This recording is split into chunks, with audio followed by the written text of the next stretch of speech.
खाली हेरेर मात्र बस्छस् कहिले भन्छस् त मन पराउँछस् भनेर बिस्तारै भन्छु टाइम आएपछि कसले त तिमीलाई मन पराउँछ जस्तो छ है छोडिदेऊ न यस्तो कुरा मेरो त बोयफ्रेन्ड छ म त टाइम पास मात्र गरेर आउसँग कति कराउँछ यो बोस पनि बिचरा ऊ दुःखी भयो सोध्नु पर्ला के गरिदिन सक्छु भनेर तिमी टेन्सन नलिउ न म गरिदिइहाल्छु नि हो गरिदिन्छौ थ्याङ्क यू यार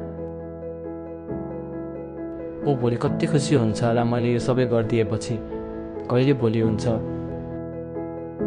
राम्री हुनुको पनि फाइदा छ है यसको हेर न कति मोड छ उसलाई हेर न झन् जे पनि गर्न रेडी छ मेरो लागि ल मैले सबै गरिदिइसकेँ थ्याङ्क यू के भयो तिमीलाई अघिदेखि हेरिरहेको अलि स्याड देख्छु त ए होइन के भएको छैन मलाई कस्तो फिल भइरहेछ आउन सक्छौ तिमी मेरो लागि जे पनि गरिदिन्छौ है कति स्विट छौ तिमी म त मेरो बोयफ्रेन्डसँग ब्रेकअप गर्ने सोचिरहेछु बस्न सक्दिनँ जस्तो छु यो रिलेसनमा भोलि बिदा छ हामी कहीँ जाम्ला नि है कहाँ लान्छौ त आज मलाई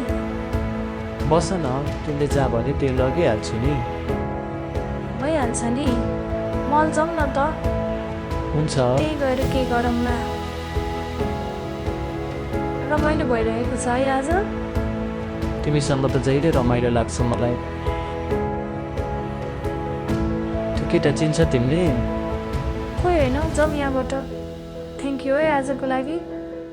किन थ्याङ्क यू भन्नु पर्यो भोलि अफिसमा भेटौँला ल जान्छु ल गुड नाइट बाई ल बाई